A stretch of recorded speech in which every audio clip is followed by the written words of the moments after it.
Hey, you guys, happy hour is from 4 to 6.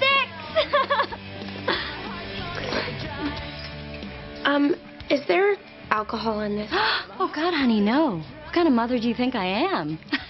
Why do you want a little bit? Because if you're going to drink, I'd rather you do it in the house. No, thank you. Okay. So...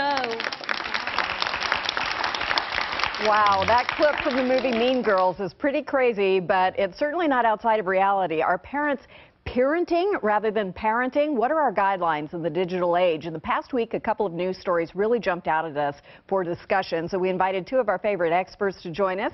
From Seattle Children's, Doctor of Adolescent Medicine, Cora Bruner, and mental health expert, Dr. Gregory Jantz. Welcome. Oh, good to be with you. So let's set this up one more time in case anybody hasn't heard about this. Upstate New York, a house is not being lived in, belongs to former NFL player Brian Holloway. Between 200 and 300 teenagers break in, have a party, destroy things, graffiti, urinate on carpets. I mean, they didn't just occupy the house, they wrecked it. Brian decided to put the pictures that the kids had tweeted and put on Facebook of themselves doing this on a website to say, hey, you know, I'm worried about you guys. Come clean up the house. Come help make amends, and we'll make this right. And basically, only 4 people showed up. So now he's pressing charges against everybody that they can identify. And the parents threatened to sue him for posting pictures of their kids, who had posted the pictures originally on Twitter. I mean, I just don't even know where to start. Right. Cora? Yeah, Cora, go. Yeah. Please. You know, exactly. I feel the same way. Having teenagers and young adults like we both do. I mean, it's just, we all do. Yeah. Right. I, for one, don't understand why they would break into this person's home and trash it, but I've heard it so many times, even in my own community. If a house is empty and you put it up on Facebook and they want it to be 20 people, 5, it's all of a sudden 300. Right. And then even if the kid never intended for that to happen. And then the houses get trashed, thousands of dollars worth of damage gets done, and the parents get up in arms about this. And for one, I don't understand why they could be upset with the person that's trying to protect his home. I don't understand how parents can do this. Well, I don't either. And he gave them an opportunity to come clean and say, look, come and correct this. And apparently some of the parents were worried about their kids getting into college, and I thought, okay, well, there are like 3 things. One is they'd have a better chance of getting into college if they came clean and did the right thing. Absolutely. Not to mention they'd be better people, right, if you did that. And third, do they think people aren't going to find this out? Because once it's on the web, it lives forever. So it's a confusing thing. We're rescuing them from natural consequences. There you go. And we're enabling behavior that's inappropriate. And then what will the kids do next?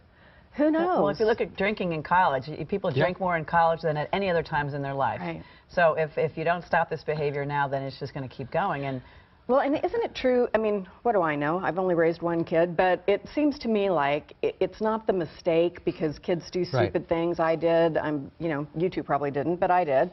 And it's kind of what you do afterwards. You know, if you get caught or you know whether you don't get caught, it's how you handle this that makes a difference. So it was really surprising for the parents, and it brought us to this article in which a woman named Amanda Morin had coined the term peer-enting, where you're trying to be a peer instead of a parent. She says, if you do these 5 things, you might be a parent. You don't say no to your kids. You shop at the same clothing stores as your kid. You treat your child like a friend. You fix your child's problems for him. You let your kid call the shots. Does that sound about right? I think it does, and I think a lot of people do honestly peer-ent or whatever, try to bond with their kids because they're working all day and their kids are busy and the only hour they have with their child is the 1 hour that might be while they shop, and so they feel like, I want to do something with them. So I can totally understand why you'd want to. How you get started. You get started on this, and so I don't think it's necessarily the worst thing in the world to try to be a friend with your child. I mean, honestly, having 3 of them, they're my friends, but I've got rules and I've got consequences. But I also, you know, try to meet them at their level too, because they're wonderful. I mean, that's the thing about this segment I want to make sure we say is 99% of kids are great. And they're our future. And if we continuously bash them for mistakes they make, then... Oh, I'm not even all that mad at the kids. I'm mad at the parents. Exactly. Well, that's the thing. I mean, I think the parents, too. It's mostly, I just think that they're letting their kids down so much because the world doesn't work that way. And what a rude awakening to find out in your 20s that things aren't just going to land on your doorstep and that there are no consequences to your misbehavior. I want us to be aware, Margaret, we have an innate desire to want our kids to like us and to love us. And at times, we act like almost codependent behavior, trying to take care of them, over-rescuing them. And so I would add, I'm seeing a trend right now with moms and daughters who are looking the same, acting the same. The mom is trying to be a part of the daughter's peer group. And I'm going to add, I think they're losing respect. If you go too far with that, you're going to lose respect. Yeah, you know, and that's the hard part, because at the moment, your child may not respond very well to you trying to guide them, and yet apparently, you know, later we all appreciate this a little bit more. And I keep thinking about the root word of discipline. Disciple is teaching, guiding. It's not, you know, about coming down like a ton of bricks, but and I don't think parents know how to do it either. I think parents are kind of lost right now because the technological age is so fast and furious. It's hard to know how to parent. And then with my parents, it was just like, just because I said so was like, okay. Whereas I don't think we feel like we can say that now, which we can, but it feels like we have to logically explain our decisions and all this stuff. And like, honestly, because I said so actually works real well when you take the car's keys away or the phone away, or you shut down the router at 10 o'clock. So we've got permission. We can say this? Yeah, I think so. Why didn't you speak up earlier, for goodness sakes? Well, I could have used that. There's a couple of parents that are saying that now, and I think we need to give them credit to speak up like this next story you're going to Right. So this story happened in Utah, and a head football coach at Union High School in Roosevelt, Utah, put his whole team off the field, just kind of said, no more, I'm shutting this whole thing down. 80 players in total because of what he thought were character concerns. Parents supported this. They had kind of a get back in my good graces program where they could do things, and most of the kids did. And some of the kids even said, oh, yeah, I get it. I was being a jerk. I'm happier about this.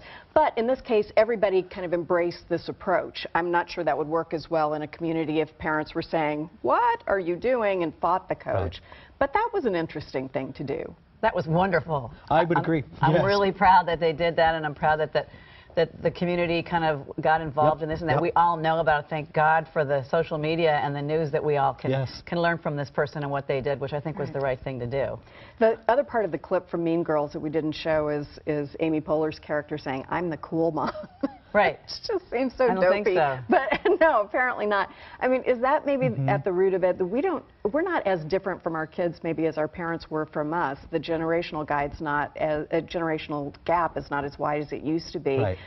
But that shouldn't confuse us about who we are to them. We're still their guardrails. There's still appropriate boundaries, guardrails, as you say. Absolutely. We need to remember just the whole area of abstract thinking. That, in other words, what I do today can affect my future. Right, which kids don't know. Don't always use that piece of the brain. They don't even have that, right, until they're in their early 20s.